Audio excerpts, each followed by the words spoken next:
Sa 2 pang araw, darating tayo sa nakatagong kaharian. Mabilis na lumipas ang oras.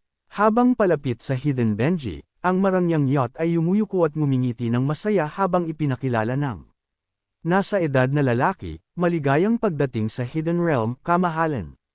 Sumagot siya, ako si Lion Draonia Lionheart, hari ng Lionheart. Pagkatapos ay mahinang ngumiti si Leon at iminungkahi, at Nguyen, maaari ka bang tumabi sandali? Natulala ang presidente. Pakiusap. Nagpatuloy siya ng walang pakialam, mayroon tayong isang taong labis na nahihilo sa dagat. Mula sa kalangitan, isang pulang liwanag ang tumalon pababa mula sa yacht. Sumigaw siya, isang shooting star.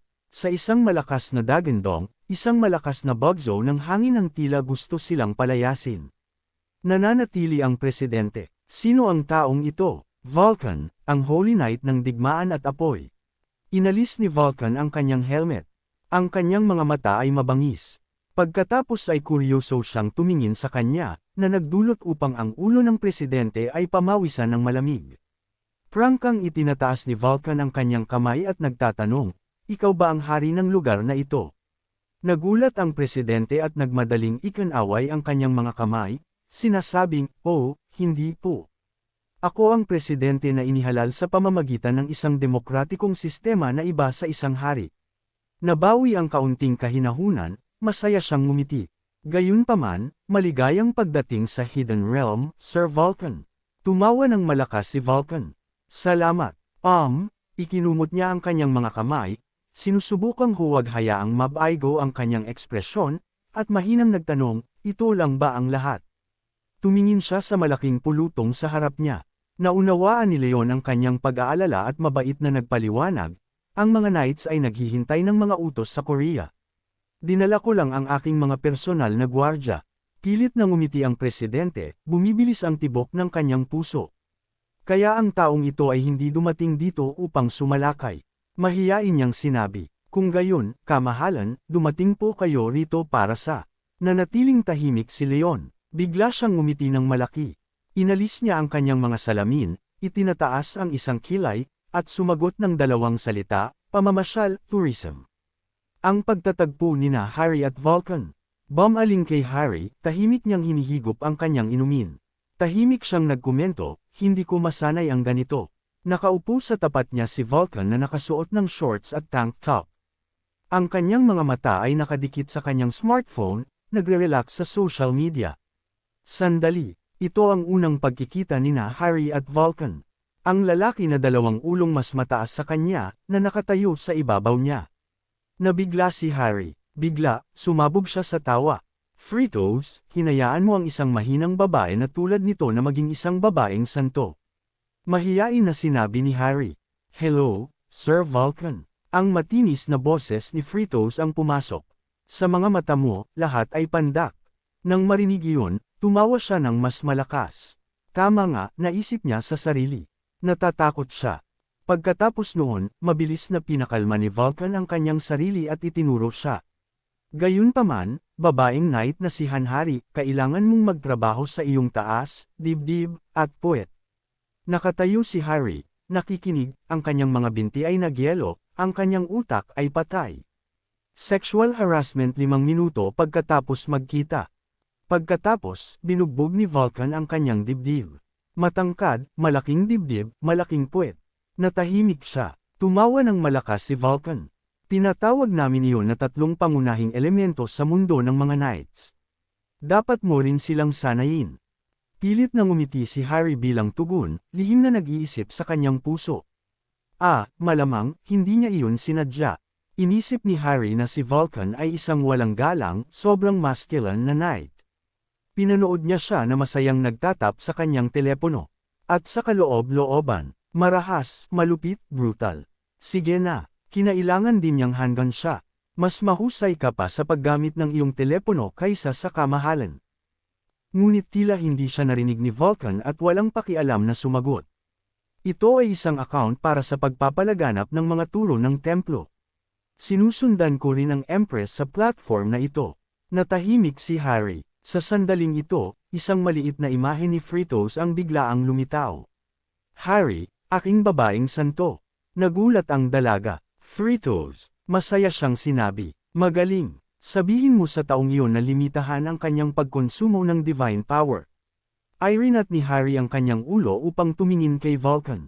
Tumingin din siya pabalik ng matalas. Hindi niya lubos na naunawaan. Pinigilan niya ang kanyang sarili. Bigla, binigyan siya ni Vulcan ng isang nakakatakot na ngiti. Pinigilan ni Harry ang kanyang hininga. Aray, iniwasan niya ang kanyang tingin at tumanggi. Hindi ko kaya, nalungkot si Fritos. Si Harry, sa kabaligtaran, ang sanhi ng lahat ng ito, ay tumatawa na parang nanalo ng loto. Masiglang nagsalita si Vulcan, dahil lang iyan sa hindi ka kasanlakas ng dati. Kaunting divine power lang at ubos na ang enerhiya mo. Nanginginig ang maliit na kamao ni Fritos sa galit. Ikaw, kinabahan si Harry na nagtanong.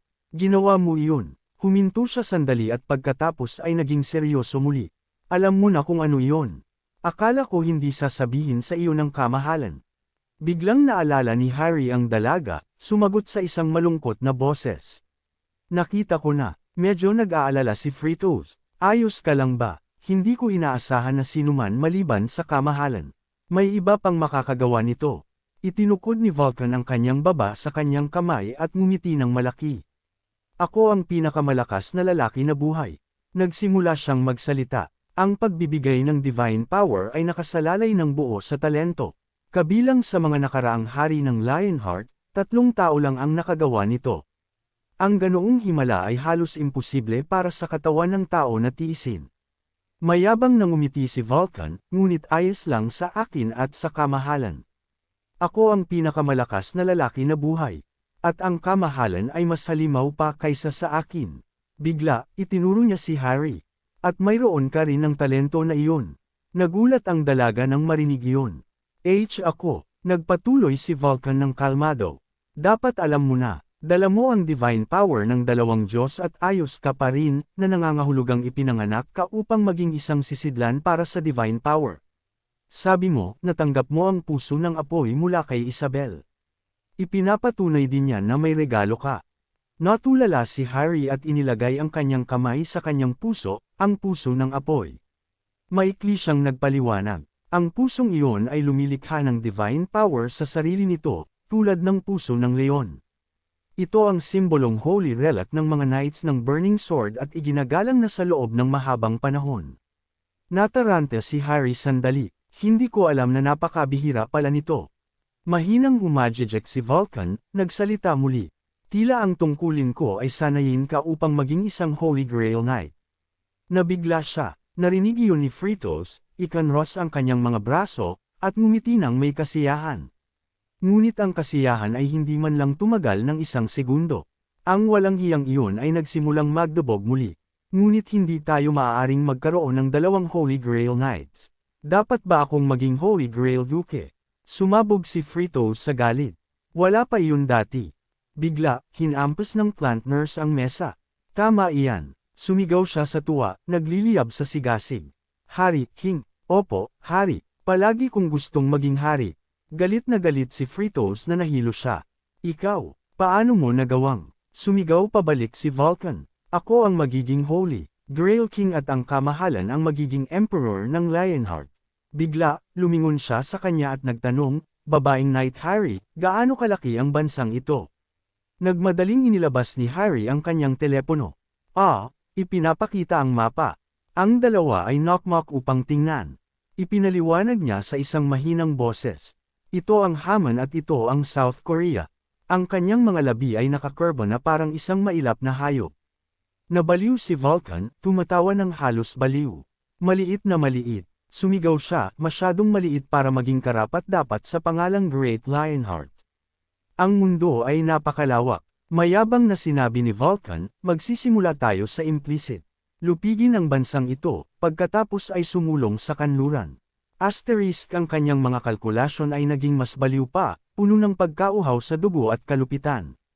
Kapag itinatag ang Great Lionheart Empire, karapat-dapat akong tawagin ang sarili ko na hari. Kukunin ko ang Haman bilang aking summer residence. Kung mas nakikinig siya, mas nagugulat siya. Nataranta hanggang sa umikot ang kanyang ulo. Nagsisimula na siyang ipakita ang totoo niyang kulay. Nakatayo si Vulcan, tumatawa na parang isang nakatakas na pasyente. Walang magawang lumingon si Harry sa kanya. Fritos, pakiusap, gumawa ka ng isang bagay. Na-excite din si Fritos. Ano, digmaan? Mukha siyang umaasa. Gusto ko ang digmaan. Gawin natin ngayon. Nanlaki ang mga mata ni Harry. Paano niya nakalimutan? Tama nga, si Fritos ang Diyos ng digmaan. Natarante si Harry. Kailangan kong palitan ng paksa bago siya talagang magsimula ng digmaan. Asterisk nagkunwari siyang tuwang-tuwa at banayad na pinalitan ng paksa. Sir Vulcan, bakit sa tingin ninyo ay iniwan tayo ng kamahalan dito? Akala ko, aatakihin tayo agad. Sumagot si Vulcan, sigurado ako na may sariling mga plano ang kamahalan. Asterisk pagkatapos ay kumunot ang kanyang noo. Tama nga, hindi mo pa nakikita ang kabilang panig niya, hindi ba? Si Harry sa kanyang isip ay iniugnay siya sa imahe ng isang nakatakas na pasyente. Inosente pa ring inihilig ang kanyang ulo sa pagdududa. Malamig siyang tiningnan ni Vulcan at walang pakialam na sinabi, ang kamahalan ay mas marangal at makatarungan kaysa sa sinumang knight. Siya ay isang simbolo ng tagumpay. Ang kahangahangang figure ni Leon ay nakatayo sa gitna ng isang bukid ng mga bangkay ng halimaw. Gayunpaman, siya rin ay labis na tuso at malupit. Nakatayo si Zabi at ang isa pang tao sa isang platform. Ang ibang tao ay nagsalita sa isang mahinang boses, sa ating 138,000 tagasunod, ang kaluguran ng mga erehe ay umabot na sa pinakamataas na antas. Ang buong stadium ay sumabog sa kulog ng mga sigawan. Lumalakas ang talumpati. Ngayon na ang oras para tuparin natin ang ating tungkulin bilang mga pinili ng mga Diyos. Ibinagsak ng lalaki ang isang supot ng mga bagay. Sa madaling salita, gagawin niya ang lahat upang manalo sa isang digmaan. Ang kanyang ekspresyon ay naging kasing lupit ng isang demonyo. Namula rin si Zabi at malupit na ipinahayag. Ang kanyang tono ay mabigat, ito ay isang banal na digmaan. Ang pagtatangka ng Pangulo at ang banta ni Ki. Ang tanggapan ng kalihim sa Marangya, kahangahangang mansyon. Ang presidente na may matigas na ekspresyon ay mabilis na naglakad sa tile floor. Agad na bumukas ang salamin na pinto. Ang kanyang boses ay tumaas din sa isang sigaw, ang formula ng korupsyon. Sa opisina, ang lalaki na may buhok na hanggang bewang ay kalmadong itinataas ang kanyang mga labi.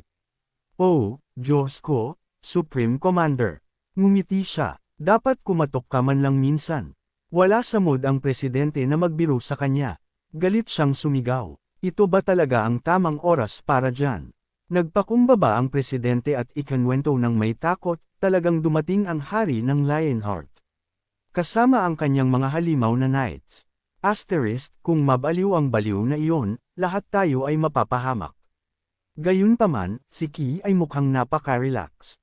Oh, bakit mo sasabihin yan? Magalang siyang nagtuwid. Dahil lang siya ay isang tao mula sa ibang mundo na may magkaibang mga halaga ay hindi nangangahulugang dapat mo siyang diskriminahin. Nanlaki ang mga mata ng presidente sa galit. Ano, naiintindihan mo ba ang sitwasyon na iyan, gusto mo pa ring magbiro? Sa isang pagkilos, ang buong espasyo ay biglaang lumipat. Isang madilim na aura ang unti-unting bumalat sa lahat. Nagulat at natakot siya. Di nagtagal, nawala at nagbago ang lahat, naiwan lamang ang isang walang laman na espasyo. Lumingon ang presidente ng nataranta. Ano ito? Ang formula ng korupsyon. Sapat na. Tigilan mo na ang pagbibiro. Bigla, sa isang kisap mata, isang kamay ang humawak sa kanyang leeg at pumiga ng mahigpit. Natakot ang presidente. Si Ki, na naglalabas ng aura ng isang mataas na antas ng demonyo, ay itinataas siya. Dumilim ang kanyang mukha upang ailahad ang isang solong masamang mata. Umugong siya, ikaw, walang kwentang insekto. Ang tono ni Ki ay mabigat. Gumawa ka ng isang kasunduan sa akin, ngunit nakalimutan mo ang iyong mortal na lugar. Asterisk sa likod niya ay ang embodiment ng isang maruming halimaw na may hindi mabilang na mga mata at tentacles. Sa nakakaawang katayuan na iyan, sino sa tingin mo ang sinisigawan mo? Nagbabala si Ki ng grabe, huwag mong isipin na ang pangalan na iyan ay nagpapataas ng iyong halaga. Isang tentacle ang umabot at nakakakilabot na hinawakan ang kanyang mukha. Bumaba ang mukha ng presidente, at seryoso siyang sinabi, wala ka kundi isang humihinga at nagtatapon ng masa ng laman. Nanginginig ang boses ng presidente. Tiningnan niya ang kanyang madilim na mukha, hindi nangangahas na magkasala. Opo, naiintindihan ko. Pakiusap, patawarin niyo ako. Pakiusap, patawarin niyo ako. Isang segundo ang lumipas, ang tono ni Key ay agad na nagbago. Sige, sa palagay ko. Kasabay nito, ang naghihiwalay na pulang kulungan ng espasyo ay mabilis na umulong. Nahulog ang presidente sa lupa, ang kanyang mukha ay nagpapakita pa rin ng takot ng pagkakaroon ng katatapos na pagtakas sa kamatayan. Pinakalma niya ang kanyang sarili at mapagpakumbabang nagtanong, Sir Key, ano po ang gagawin ninyo? Tumawa si Key, ang kanyang mga mata ay palaging nakatingin sa pinto na parang nagkukwentuhan lang siya. Ano ang ginagawa ni Haring Lionheart ngayon? Hindi pa man nakatayo ang presidente ay sumagot ng matapat. Nag-e-enjoy lang siya sa pamamasyal at ganoon din ang ibang knights kasama niya. Maliban kay Lord Park Yun-jen ng Hamat Palace at Jabsbina, wala sila. Lumingon si Key. Pagkatapos ay tumalikod siya at ngumisi. I see. Kalmadong nagsalita si Key. Haring Lionheart, alam niyang nandito tayo maaga pa, o naghihintay siya sa atin na gumawa ng unang hakbang. Nag-alala ang presidente nang marinig iyon. Ano, kung gayon? Ito ay isang sakuna. Maaari ba nating taluhin siya? Prangkang sumagot si Key, syempre hindi. Siya ay parang isang Diyos ng tagumpay sa anyo ng tao. Tumawa si Key ng demonyo at nagpatuloy, isang demon-level entity lang ang makakagawa ng paninindigan laban sa kanya. Bigla, dumilim ang mga mata ni Key. Ang kanyang tono ay naging mas mababa, na parang siya ang guro. Maging ang isang taong tulad ko ay makakaladkad ng hindi bababa sa isang tao pababa sa kalaliman. Masigasig siyang tumawa. Nagkamali si Haring Lionheart, isang nakamamatay na pagkakamali. Ang pagmamalaki at babala ni Vulcan. Nagbago ang eksena sa susunod na araw. Ang mga kalye ay masikip at masigla. Wow, napakaraming tao sa labas. Sumigaw si Zabi na nakaupo sa kotse. Hindi pa ako nakakita ng ganoon karaming tao. Ipinikit ni Leon ang kanyang mga mata upang magpahinga at mahinang sinabi. Huwag kang magpanik, kalmado niyang sinabi. Ito ay isang basic party lang. Bilang isang knight ni Haring Lionheart, dapat mong malaman kung paano mag-enjoy ng kalmado. Pagkatapos ng mga salita ni Leon, parang naglalaro ng lute sa kalabaw, isang kawan ng kalabaw. Walang pumansin sa kanya. Ang boses ni Harry ay excited. Oh, mayroong isang tagasunod ng templo ng lahat ng Diyos. Seryoso si Jae-hyuk. Mukhang isang tagasunod ni Lady Dara, tama. Kinagat ni Leon ang kanyang mga labi. Pagkatapos ay lumingon din siya upang tumingin. Hoy, tama iyan. Tingnan natin. Tunay na kapuri-puri. Tumingin din si Peaches sa kalye at sinabi, nga pala, kamahalan, tila bukod sa atin, mayroon pang maraming mahahalagang panauhin. Hindi masyadong nag-isip si Leon at hula niya. Ang pagdiriwang na ito ay tila isang malaking pambansang kaganapan dito. Lumingon siya sa kanya nang malalim ang iniisip. Hindi nakakagulat na inimbitahan nila ang mga matataas na figure mula sa buong mundo. Ngunit naunawaan ni Peaches na ito ay maaaring ang kanilang paraan upang subukan na limitahan ang kanilang mga aksyon. Nag-isip si Leon sandali. Ibinaba niya ang kanyang mga mata. Para sa akin, hindi ako mag-aatubili para sa isang simpleng bihag. Gayunpaman, Vic, kumusta ang iyong mga paghahanda? Mahinang sinabi ni Peaches, sa totoo lang, wala akong mahalagang nahanap. Ilang araw na ang nakalipas, narinig ni Peaches ang isang chismis na ang presidente ay gusto ang mga babae sa gabi, kaya nagpanggap siya at nag-infiltrate ng isang entertainment club. Ang silid ay puno ng maraming babae, at nakaupo siya ng excited sa ulo ng mesa, tumatawa at itinataas ang kanyang baso. Ang kalidad ngayong gabi ay top-notch. Bumaling ang presidente upang makipag-usap. General Cyan, kailan ilalabas ang idol trainee na ipinasa mo? Ngumiti si General Cyan at sumagot, hindi na kailangang magmadali. Pinaghintay ko na siya sa labas. Matagal na siyang nakatayo sa labas, at sa sandaling iyon, isang boses ang tumawag sa kanya, pumasok ka. Sino man ang pinakamahusay na maglaro ay makakakuha ng isang malaking tip. Pagkatapos nito, matagumpay na lumapit si Peaches kay President Zhao. Pagkatayo niya sa harap niya, agad siyang nagmagic. Hindi nagtagal at ang matamis na panaginip ni Zhao ay naging isang bangungot. Sa kasamaang palad, walang mahalagang impormasyon tungkol kay Qi sa kanyang isip. Sinabi niya, hinimas ni Leon ang kanyang baba at nag-isip sandali. Duke of Corruption. Sandali, narinig ko na ang pangalan na iyan ilang beses. Bahagya siyang kumunat ang noo.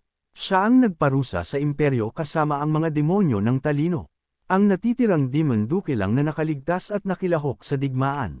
Kinumpirma rin ni Peaches sa tabi niya ng may katiyakan. Tama po, pagkatapos niyang umalis sa mundo ng kamahalan, pumunta siya sa mundo ng mga Diyos. Naalala ang tagpunong araw na iyon, lalo siyang naghinanakit at nagalit. Kasama ang dakilang demonyong si Androgen, inabot lang siya ng wala pang 50 taon upang sirain ang aming mundo. Bigla, mahinang tinawag ni Peaches, lahat. At ang grupo ay agad na lumingon. Solemn na siyang nagbabala, hinahanap niya ang mga kahinaan ng mga tao at tinutokso sila. Hindi mabilang na mga general, hari, at maharlika ang bumagsak sa korupsyon sa kanyang mga kamay. Kumunat ang kanyang noo, ang kanyang mga mata ay naging malamig at matalas. Nagpaalala si Peaches, kaya mag-ingat. Ipapakita niya sa iyo eksakto kung ano ang pinakagusto mo at ibibigay niya iyon sa iyo sa isang tukso na hindi mo maaaring tanggihan. Mabilis na lumipas muli ang oras. Ang mga crystal chandelier ay kumikinang ng brilyante. Sa banquet table ay, may iba't ibang uri ng mga pagkain. Ang malaki at kahangahangang banquet hall. Ito ang Grand Ballroom, isang 5-star hotel sa Hidden Kingdom. Inayos ni Soho ang bawtay sa kanyang leeg. Sa totoo lang, hindi komportable ang pagsusuot ng tuxedo. Malamig siyang inalo ni Soho. Dapat mag-umpisa ka ng masanay dyan. Bigla, isang figure ang lumakad sa tabi nila. Nagmadali ang dalawa. Kamahalan, dumating na po kayo. Sumagot si Leon ng may mahinang tunog. Nakasuot siya ng three-piece suit. Ang jacket ay isang mahabang style at sa tabi niya ay si Peaches. Pagkatapos ay lumingon si Leon sa mata ko na pulutong at sadyang nagbigay aral, bagaman nandito tayo upang manghuli ng mga demonyo, ito ay isa pa ring solemneng pambansang kaganapan. Bilang isang knight ng Lionheart, pakiusap, kumilos ng naaangkop. Si Soho, na alam kung sino ang kanyang tinutukoy, ay sumagot ng walang magawa, opo, naiintindihan ko, kamahalan. Bigla, lumapit ang presidente kay Leon mula sa likuran. Kamahalan, nandito na po kayo. Lumingon siya. President Ral. Naobserbahan ang kanyang mga madilim na eyebags at pagod na kalagayan. Nagkomento si Leon, hindi po kayo mukhang maayos. Pilit nang umiti ang presidente. Opo, hindi po ako nakakatulog ng maayos kamakailan. Lumapit si Leon, nagkukunwaring nakakaintindi. Well, ito ay isang karaniwanong sakit para sa lahat ng ulo ng estado. Naiintindihan ko. Nauutol siya at kinuskos ang kanyang ulo. Salamat po, kamahalan. Mahiyain na kinamot ng presidente ang kanyang pisngi. Malinaw na malinaw sa araw. Ang dahilan kung bakit mukhang pagod si Zhao ay dahil kailangan niyang magsisi sa kanyang mga panaginip gabi-gabi. Bagaman hindi nila alam ang plano o mga detalye tungkol kay Qi, binigyan siya ni Leon ng isang malamig, makahulugan na tingin. Salamat sa impormasyon na mayroon siya, nagawang italaga ni Leon ang kanyang mga knights sa lahat ng mga susing punto. Bigla siyang nagsalita, nga pala, maganda ang panahon ngayon, hindi ba? Nagulat si President Jiao, nagmadaling sumagot. Opo, tama po, sumang-ayon siya. Ang ganoong kagandahanong panahon sa panahon ng Spring Festival ay tiyak na isang magandang pangitain. Pagkatapos ay biglang tinawag ng presidente, kamahalan ng Lionheart. Huminto si Lion at tiningnan siya, sumagot, ano iyon? Maingat na pinili ng presidente ang kanyang mga salita, nagbabalik tanaw. Hindi ko po nakita si Sir Vulcan kahit saan. Bago niya matapos ang kanyang pangungusap, ang pader sa likod niya ay sumabog ng may malakas na putok. Sumabog ang usok at apoy. Sumigaw ang kaguluhan at lumingon siya sa pagkamangha. Anong pagsabog? Ang tunog ng nakasuot na mga paa ay nagmadaling pumasok. 4 na figure na nakasuot ng kulay ubing mga robe, ang kanilang mga mukha ay nakatago ng husto, bumulusok sa ballroom mula sa kakabutas lang na pader.